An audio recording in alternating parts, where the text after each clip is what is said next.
It's a pleasure and a privilege to have with us Dr. Shashi Tharoor, Member of Parliament, former Minister of State for Education in the former Congress UPA 2 government at the centre.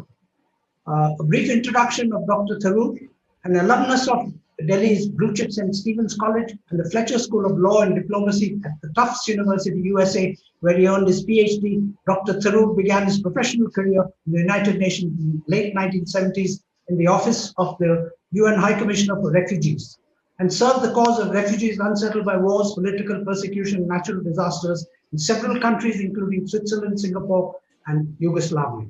Subsequently, he was transferred to the United Nations head office in New York, where he served in various capacities, rising to the position of Under-Secretary General, the second highest position in the UN.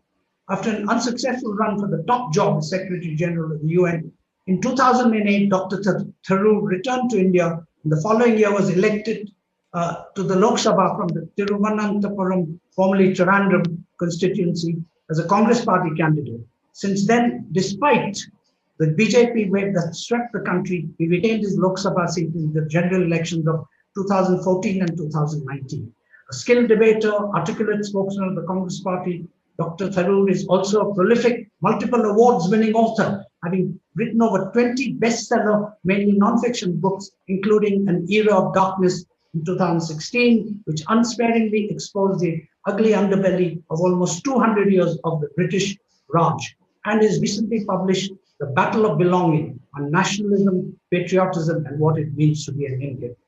Moreover, he is widely admired as a wordsmith par excellence, and is arguably the favorite politician of India's fast expanding middle class, with, one hopes, a bright future ahead of him in national politics. Dr. Tharoor, thank you very much for sparing the time for this interview with Education World, promoted in 1999 with the ambitious goal of building the pressure of public opinion to make education the #1 item on the national agenda. Welcome, Dr. Tharoor. Thank you so much, Dilip, for that very generous introduction. It's a delight to be with you on this forum. I know you as somebody who has pioneered a number of outstanding publications which have taken India's imagination forward in all sorts of ways. You've been at the cutting edge of a lot of changes, and I'm sure Education World will contribute exactly to expanding the areas of possibility in the field of education. So thank you for inviting me. Although you had a short stint as a Minister of State in the HRD Ministry of the UPA government, you are the education minister the country needs but never got. What would be your major education reforms if this wish is fulfilled? Oh, that's very kind of you. I don't think anyone plans to fulfill your wish there, Dilip, but let me say that obviously the list of answers would be so long that we would take up the entire discussion approaching just one question. So let me try and give you a few headlines. Yes. I think it's been, for me, a matter of great frustration that we have not been able to make the kind of progress we need to across the board, starting with something as basic as universal literacy, which, as you know, is climbing towards 80% for men, but is still in the high 60s for women. We need to go all the way in improving from literacy through primary school education, high school education, college, and start off with something as elementary as taking steps to strengthen our gross enrollment ratios at all of these levels, which are in every case below the world average. And it's disappointing. I think I don't disagree with Nehruji's decision that in a time of scarce resources, he could only focus on one sector in the education arena, and he chose to produce some high quality higher education institutions. But the problem with that is they became islands of excellence in a sea of mediocrity. And we really have to do much more to liberate them. I suppose one key word I would have is greater autonomy across the board for institutions. I find our higher education system over-regulated but under-governed. And I think there's a great deal we can learn from the successful systems of countries like the US and others.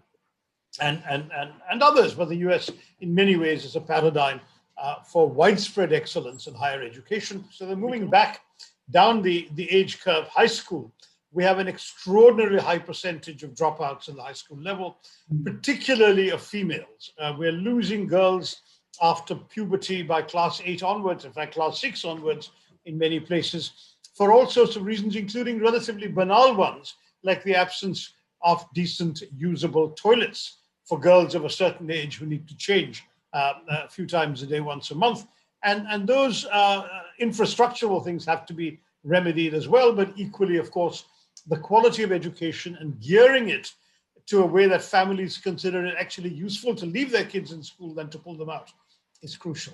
When it comes to primary education, we got things more or less right with the incentives in the Right to Education Act and the midday meal program, as a result of which parents thought it wasn't a bad idea to let their little ones go to school rather than keep them at home and have them as an extra mouth to feed. But as I said, that's somewhat offset by the dropouts after the 6th grade. So again, we need to fix something, but we also need to ensure that learning outcomes are given more importance than mere numbers. At the moment, the problem is we are putting kids in school. In fact, our gross enrollment ratio at the primary level is now 105%. So we're enrolling more kids than we thought existed at that age, because we're obviously catching some of the kids who missed out earlier and who are coming in now.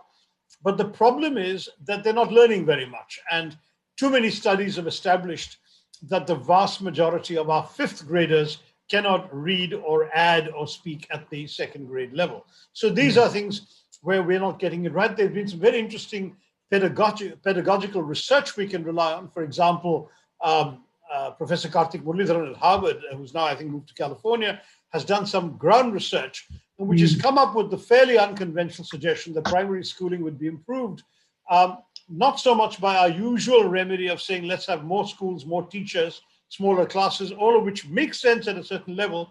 But until we can get there, he suggests we need more teaching assistants to prowl through the class while the teachers are teaching and see who's keeping up, who's not, who needs remedial help, that sort of thing. There's a lot of interesting work there that's being done by scholars, and we ought to grab that. And it can be done better.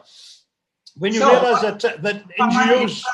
If I might interrupt you for a minute. Sure. So one of the great debates has been that, right from 1966, the Kothari Commission recommended that we spend 5%, 6% of our GDP on education, but it's not happened for the past 70 years. Now, how do you explain that? What do you think, as a learned author and a policy analyst, perhaps you can give us an explanation why it has never happened for 70 years? Well, I must say 6% was perhaps a bit of a fantasy because it was propounded by Mr. Kothari, Dr. Kothari, at a time when our expenditure was well below 2% of GDP.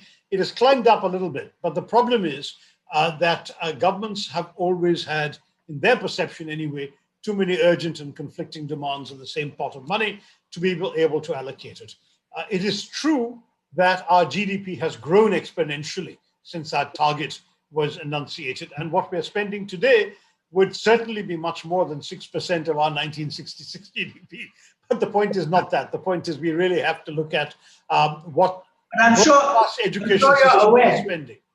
I'm sure you're aware that even the Western countries, which are much bigger GDPs than us, they're spending 6 and 7% of their GDPs. So they are, but some of that is not necessarily constructive expenditure. I mean, there's no question, for example, that if you look at what it costs to get a college degree in America, it should not logically have cost that much. What it costs to sustain a $20 billion endowment for Harvard. I mean, frankly, as a policymaker, I don't mind if no Indian institution has even a $1 billion endowment because I would rather see that money being put to work today. What concerns me as a policymaker is that Indian parents are today spending $5 billion sending their children to foreign countries to be educated. And therefore, I would have done something to prioritize facilitating the opening of world-class campuses in India so that our parents don't need to send their children abroad. There was a time, but sadly, we may have missed the boat on that, when many foreign countries were looking for opportunities to open campuses in India, and our very restrictive laws prevented that, and no government at that point had the clout or the determination to change those laws. And there was a lot of vested interest when during my brief stint in HRD, we did try to bring in some remedial laws that could have made it possible. The vested interest in the in the political class did not make that possible. So I want to stress to you that getting to change requires not just you and I or outside analysts agreeing on what needs to be done. It needs buy-in from the political establishment, prioritization by the government. When you talk about 6%, it means the finance minister has to agree that this is more important than 10 other things she's being asked for money for. And then finally, we have to come up with a formula that will actually pass through the parliament. But I would like to really make a manful effort, which I don't think, frankly, has been made. One of the questions I asked our current education minister, Dr. Ramesh Pokhriyal Nishank, when he came up with his new education policy statement in the summer during the COVID lockdown, which, by the way, still hasn't come to Parliament, and I've been pestering him to bring it so we can have a proper discussion on it. One of the things I asked him was, I said, I like a lot of the ideas in the NEP, but will you get your government to pay for it? Have you spoken to the finance minister? Have you raised the financial angle of the cabinet in the presence of the prime minister? And he said to me, yes. Now, that's a very reassuring signal. If that is true and if money can be allocated, we won't get to 6% overnight. But if we can start spending more money where it needs to be spent, we might yet transform our educational system. Yeah. So let's go to the next question that I have.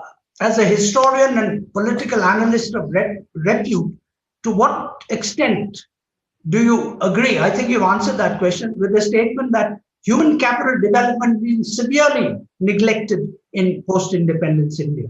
Well, severely neglected is perhaps a matter of opinion. You have 300 million totally illiterate people in this country. So the fact that there are more children in India who have not seen the inside of a school than exist in the rest of the planet put together is, to me, shaming. The fact that in a country with so many young people of potentially college-going age, that our gross enrollment ratio is still only 23% for university, whereas the world average is 30, and in the developed countries is 66, 67. 60, yes. So all of these things suggest to me that there has been a certain degree of neglect, severely, as I said, as an editorial comment.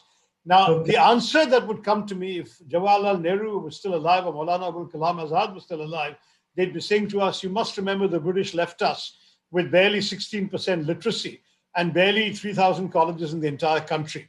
Look where we were and look how far we've come. And there I would agree. There's been a tremendous, tremendous change. But I still think some things could have been done differently, better and faster. For example, Sri Lanka was left in much the same mess as we were, but they reached 70% literacy when we were still in the 20s or early 30s. So prioritization is an issue. Resources are an issue. And of course, our federal structure has complicated matters a little bit because school education is by and large a state subject. Higher education was seen as the main domain of the central government, and the resources mainly were with the central government. So, you can go to, I still remember with shock my visit to Bundelkhand University and seeing that they didn't have the money, apparently, to hammer a nail above their main entrance door for the sign Bundelkhand University. It was half toppled and askew, but they literally were living from hand to mouth, not able to pay any salary increases to their teachers and so on. So we really have a resource crunch in the states for state universities, state high schools, and we really need to pump much more into it. I think the two bits where resources have gone are elite higher education and basic primary education, that too only more recently since RTE and UPA 1, I beg your pardon. But I would say that we now have every opportunity to build on those successes and to expand them throughout the gamut of education policy. Okay, let's move to the next question, sir. Do you believe that if human capital development, essentially primary, secondary education, had been given high importance in the past 70 years, the India growth story in terms of economic development would have been much more positive? Well, there is absolutely no question that, as has been observed by many economists way before you and I are talking, none of the developing countries that became economic success stories, the so-called Asian tigers, for example, to the east of us, every one of them put their money and their effort into human capital development first, and the growth followed. So you have to do everything from literacy, education, and skill development, and then you have people who are ready to put their skills, their abilities, and their learning to use to grow your economy. And every single one, I don't think there was, except for India, a successful, growing world economy anywhere in the world with a literacy rate as low as ours. and educational outcomes as poor as ours. So yes, if we had done that too, our growth story would certainly have been more rapid and more dramatic. Just a supplementary question to that, Dr. Tharoor. How satisfied are you that with the academia industry engagement? Not at all. Yes. Not at all. When I was minister, we actually had asked Mr. Narayana Murthy to do a report on this, and he'd done a rather good report on what he called the academia industry interface, right. which sadly has been gathering dust under our successor government. What struck us, and I've lived a fair amount in the US, is the way in which, for example, in America, if a company has an idea to develop a particular product but doesn't have the skilled staff, researchers, engineers to develop it, they will go to a university and they will say, listen, here's the idea, here's the seed capital. If you've got a bunch of postdoctoral students, even doctoral students, graduate students who are prepared to research this and come up, if they make a viable engineering product out of this, we will develop it, market it, etc., and we'll share the royalties with you. Now, that kind of thing happens routinely in Silicon Valley. It happens routinely in the Raleigh-Durham Triangle in North Carolina. It almost never happens in India. And we should be seeing much more of that. One policy we did introduce, for example, was we made demands of the real marketplace, the real workforce. Employers have been complaining, that when I was a minister, again, I'm going back to that period, there were 3 studies by FICCI, CII, and ASSOCHAM of employer satisfaction with the talent pool available to them.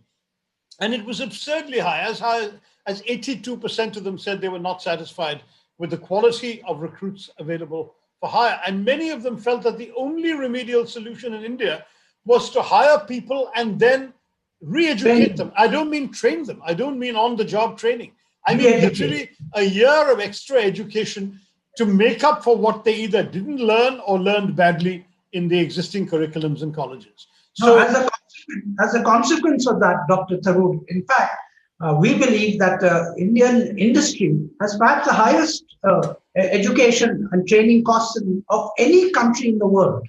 But you go to a campus like Infosys's campus in Mysore or the TCS campus in Thiruvananthapuram, and you're looking at world-class educational facilities. Universities, which have actually also stolen some of the best teachers for their corporate purposes because they can afford to pay better than many of our better universities. That's another story. Let's move on, sir. I know you're pressed for time. In your new book, your very engaging book, The Battle of Belonging, you have disparaged neoliberal economics of the new millennium for having deepened income inequalities.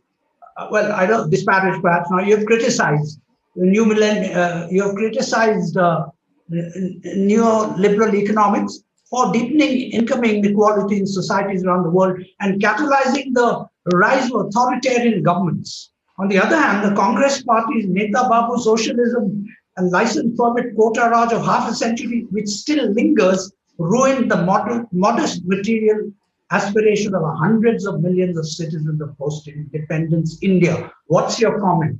I think my comment would be, first of all, that if you're quoting my books, you need to go back to India from Midnight to the Millennium, in which I had completely taken apart precisely what you criticize. I had been quite critical of Neta Babu socialism and the license permit quota raj at considerable length, I might add. And I only became an acolyte of the Congress Party after the 1991 liberalization. So you and I come from the same place on that subject. In the Battle of Belonging, I would not say I criticized, I would say I described a lot of what has happened in the world in the last 20 years, because I'm trying to understand and explain the rise of certain kinds of strongmen leaders, authoritarians, the Trump kind of rejection of the modern world that we've seen, the extraordinary phenomenon of it being mirrored in everything from Brexit in the UK to Madame Le Pen in France and Mr. Orban in Hungary, and Erdogan in Turkey, and arguably many aspects of the BJP's rise in India, all of which asked me the question, why did all this happen? And one of the explanations I found was indeed a backlash to the neoliberal economics of the Washington Consensus. And the Washington Consensus is something which was taken as gospel for a bit too long without asking the basic question we must ask of any reform. Who gains, who loses, who are the winners and losers, and will the losers fight back? And that's exactly what's happened, particularly in the developed world, where the entire white working class said, why are we voting for politicians who are sending our jobs off to Shanghai? And they have essentially come back and challenged the existing consensus and given us the likes of Trump. So the point is, as I say, it's not so much a criticism of liberal economics, which in our country has been grossly overdue, but rather a criticism or an analysis of the rise of certain kinds of governments and rulers as part of a backlash to the neoliberal consensus. And that backlash has taken two forms. Economics is only one. The other one that we have paid insufficient attention to here is what I might call the cultural backlash. And in those countries, it was a backlash against foreigners, immigrants, minorities. It was a backlash against foreign languages on the streets of the UK. It was a backlash against people of color coming into America, speaking Spanish in some cases, and so on for Donald Trump. And that is mirrored in our part of the world, where we have this backlash against so-called Muslim appeasement and sustained attacks on minorities by the powers that be in India today. So you're looking at a situation where there is a global phenomenon that we must open our eyes and pay attention to. And that's what I've done in my book, The Battle of Belonging. But I would say I do still believe firmly that if anything, my critique of the present government's economic policies would be more from the right of center than from the left of it. That is, I do believe, for example, that in rejecting the Regional Comprehensive Economic Program, the RCEP, with the rest of Asia, that we have actually decided on the basis of our fears and anxieties rather than our hopes and aspirations. And I think it was, in my view, a short-term mistake. But our democratic politics, sadly, has almost always been short-term. Our politicians tend to not think beyond the next election. And if a policy is going to create short-term losers, it doesn't matter that you have 300 seats in the Lok Sabha, you're not going to do it. I must admit that the success of the farmers' agitation is going to make Mr. Modi and his friends think even more cautiously before they risk any other reform that might provoke a backlash. Yes, sir. Now let's move on to the next question, because I presume what you're saying, we have to strike a balance between liberal economics and Neta Babu permit Raj. Okay, so my interpretation of the route to the Congress party in general election 2014 and 19 is the public is fed up with Congress socialism and yearns to return to the organic traditions of free market and free enterprises of ancient India and ease of doing business. To what extent do you agree? Well, I'm not sure I agree with your premise. I agree with the premise that our basic nature, which we can see in Indian immigrants anywhere in the world, is indeed a free enterprise doing business and therefore thriving in market economy. So there I don't disagree with you. Where I think you're being perhaps a bit kind is in ascribing our defeats in 2014 and 19 to just that one argument of economics. I actually think that there were a number of other factors at play, some perhaps not too kind to us and some not too kind to the voters who have supported some very regressive and I must say intolerant policy approaches of the winning party. But so my short answer is that the reasons are more complex than just one thing. But as far as the need of the people to see more freedom for creative activity, I have not only not disagreed with you, I've actually said this myself well before coming into Indian politics. I gave an interview in 1990, which for a while became quite notorious, where I made the observation that now I think is common currency, that it's something that struck me from my service around the world, that the only country where Indians don't seem to flourish is in India. And I said, obviously there's something wrong with our system, that people go abroad and do very well and thrive in the very areas that they're unable to succeed in India. So what are we doing wrong and why can't we fix it? And I must say that 1991 marked a watershed moment. I think there was a genuine sense of possibility.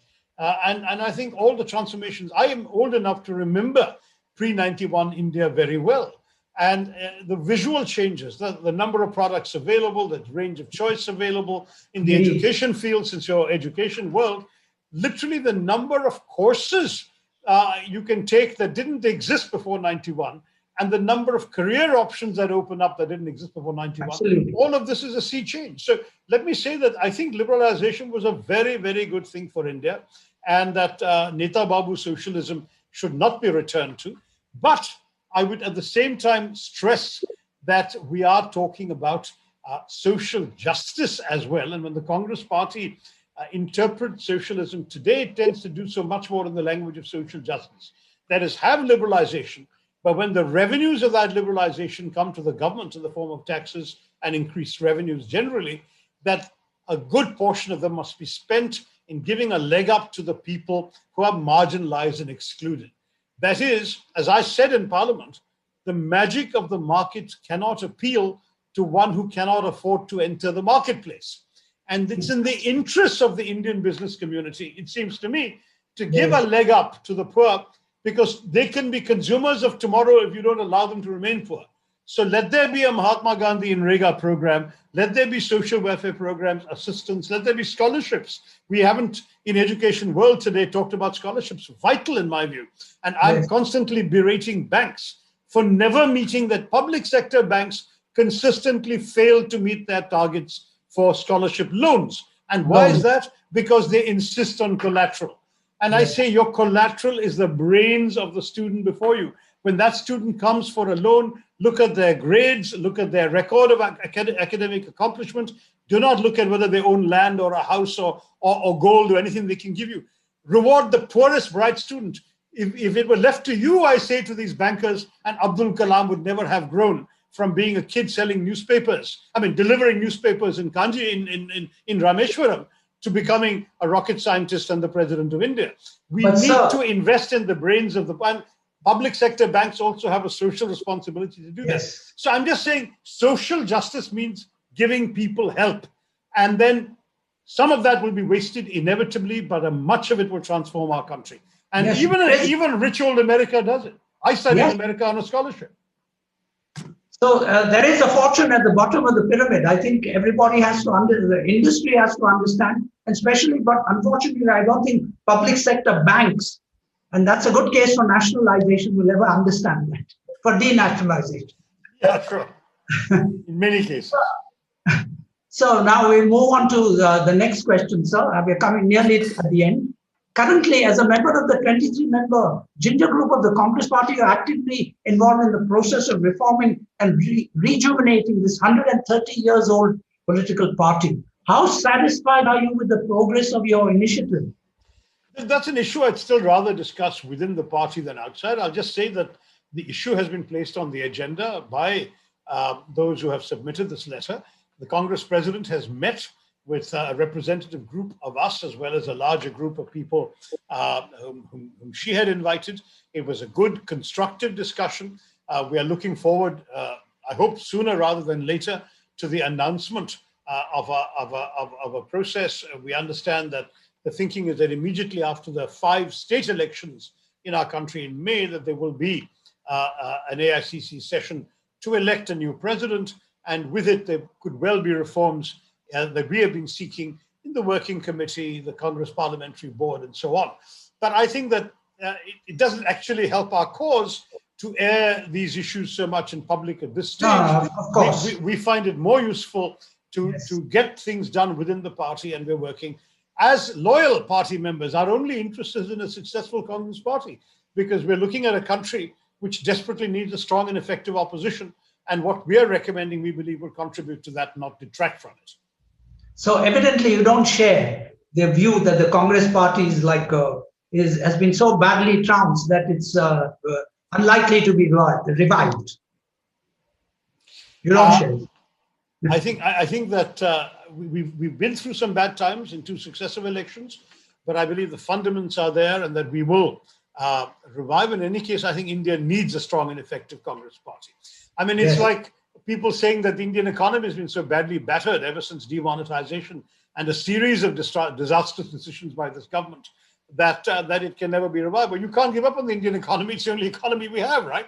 So just as we have to revive the Indian economy, we have to revive the Congress party. It's the strongest opposition we have, and it's also the only opposition with a nationwide footprint that can truly take on the might of the ruling BJP.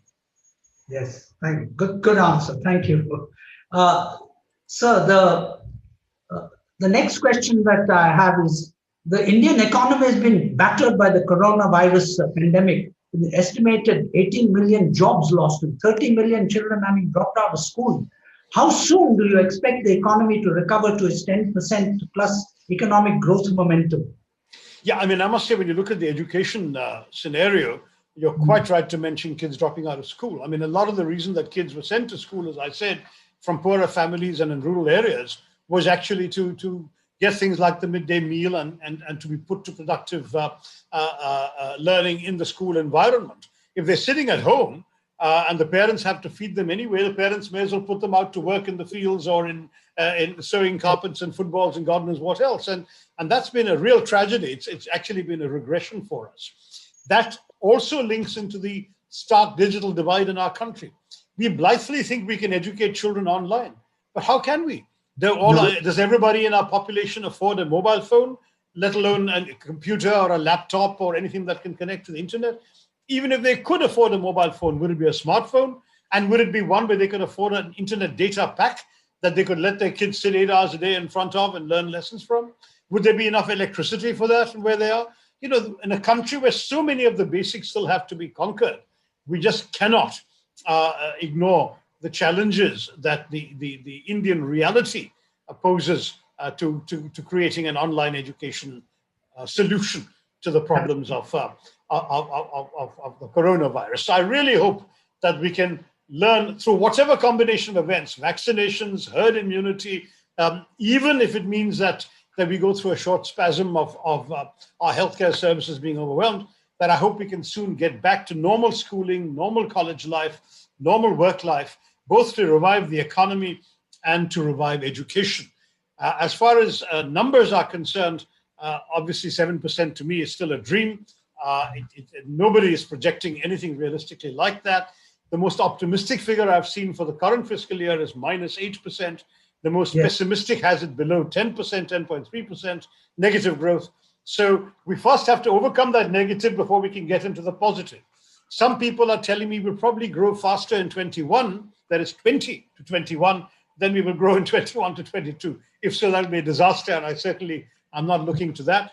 Maybe what they meant was in the coming fiscal year that's going to start with the budget that is 22. That's right. That the budget that is yet to be announced may offer an adequate stimulus to growth, because certainly the over-dramatized announcements last year of 20 lakh crore in stimulus, which turned out actually to be barely 1.2 lakh crore, that kind of stimulus is desperately needed. Tax incentives for people to, I mean, those who have money are sitting on it and not investing it.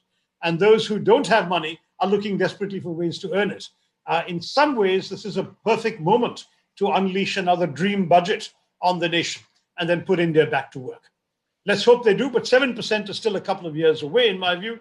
If it happens sooner, I'll be as happy as any member of the government or the ruling party. So you're not expecting a V-shaped recovery then? No, I've seen this interesting observation that I suppose looking at it sideways, that it's more likely to be a K-shaped recovery, in that there will be a kind of plateau after the plummeting. We plummeted from where we were to where we are now, that the plateau will continue for a bit, and then we will gradually pick up, and it'll be a kind of slow curve for the bottom part of the K. Then we'll have to see. How do you explain the booming stock market crossing the 50,000? You know, it's sad in some ways, the disconnect between the stock market and the lived economic reality of most Indians. I mean, the fact is that those Indians who are not invested in the stock market have nothing to smile about. We have the highest unemployment rate ever recorded in Indian history, ever since figures started being kept. We have an economy essentially that has plummeted to its lowest depths. And we are now looking at the stock market booming, including, by the way, through foreign money coming in and investing in the stock market rather than investing in real ventures that create real jobs. But if these companies whose valuations have shot up because of stock market investments can translate some of that into genuine investments on the ground, it would be a real blessing. I would frankly much rather see massive investments being given in the budget for investors to come in as sort of angel investors and stimulate entrepreneurship in this country. I mean, those very large capitalists who are sitting on their behinds and not investing in the economy don't deserve more money being, flowing into their share values. The youngsters with ideas who can't raise money to implement those ideas, they're the ones who need money, but we haven't got a very enlightened policy on this. I don't know if you remember, Dilip, a couple of years ago, I took issue with the late Arun Jaitley on his budget when he had offered a 3-year tax holiday for startups. And I said, how many startups do you know that make a taxable profit in their first 3 years?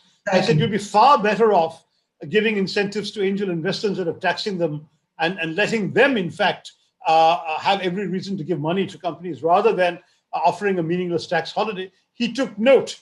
And I believe that that's what led eventually to the last budget giving a break to angel investors. So I'm told that the tax authorities did not implement that and have continued taxing investments. So we are in many ways dysfunctional as a government when it comes to economic policy. And that is one example of something which can so easily be fixed if the government would take its responsibilities seriously and crack the whip. Yes. So now we're coming to the end of this interview. Looking to the long term, sir, say 2050, how optimistic are you that India can develop its human capital, the world's largest child and youth population, and catch up to start with neighboring China in the global development race? When you said 2050, I was going to react that I've already smashed my crystal ball yesterday. But let me react seriously to your question, because this is such an important one. I used to argue during my brief stint in the education ministry that education is not just a socio-economic issue, it's a national security issue. What did I mean by that? That essentially the troubles in the world, and even in our own country, where at that point we counted Maoist attacks for ill or for bad, one small one to a big one, in 165 districts out of our 700 plus districts. I said, who are these people? These are basically young people who have not been equipped through education, training, and skill development to take advantage of the opportunities that a 21st century economy might offer them. And I said, what we need to do is to give these people a greater stake in India's future, because it's their future, rather than leave them to be seduced by misguided ideologues offering them 1,000 rupees and a Kalashnikov, which is what has happened in so many places. So that message, which I tried to repeat in a number of speeches and interviews, remains, to my mind, 6 years later, 7 years later, completely valid. That we absolutely have no choice. Well before 2050, we need to take advantage of this demographic dividend. I'll give you a couple of figures. The ILO published a report saying in 2020, India has had, now I guess we'll say 2020, 116 million young people in the job starting age profile of 19 to 23. Whereas in that same age bracket, China has only 93 million, which means only 93 million. We have 116 million, China has 93 million. Now, what does that mean? It means that we have essentially the demographic advantage of being able to be the dynamo, the engine for the world that China was for a generation, because they don't have as many young people as we have. And yet, sadly, we have not been able to take advantage of this opportunity because of the inadequacy of our preparation for these young people in terms of education, training, and skill development. I would again put this on the war footing. I mean, one of the ideas I had, which was never adopted even by my own government, was to challenge every company of a certain size to put up a training facility that would train people in the vocation that that company was involved. If you're manufacturing tires, it would be a vocational training school in tire manufacturing. If you're manufacturing engines, it'll be an engine repair, whatever. And there'll be no obligation on you to hire the people you train, though you would have first dibs on taking the best if you wanted to, but the rest would leave with a certificate that would make them prized in the job market. We have a ridiculous situation, for example, a country as large as ours, with ongoing construction everywhere before the lockdowns anyway, that we have a nationwide shortage of masons, of certified diploma-holding masons. Why? Because every single mason with a certificate or a diploma was actually working in the Gulf. Yes. Foreigners require paperwork. So all the Indians who had equipped themselves with paperwork, they went and they made good money elsewhere. And we are stuck with people who have only learned their skills on the job and may actually not have learned them well. We don't know. Some have, some haven't. we need to formalize that much more effectively. So all this kind of thing, human development, human capital, is about ensuring that your people are ready to contend with the world. When it comes to the upper end of the education profile, there's an Oxford Martin School study that says that in 2030, 30% of the jobs in the world will be jobs that don't exist today. Yes. How do you prepare or train or educate a kid for a job that doesn't exist?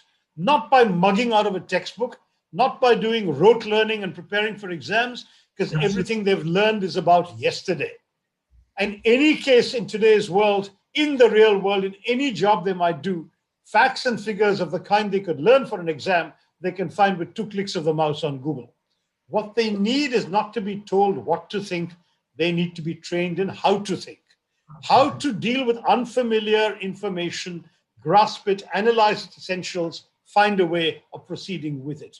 That responsibility, that kind of out-of-the-box thinking, that kind of intellectual creativity is the only kind of education that will prepare our young people to deal with a world in which the job they'll be doing 10 years from now, 9 years from now, we're in 2021, will be a job that doesn't exist today.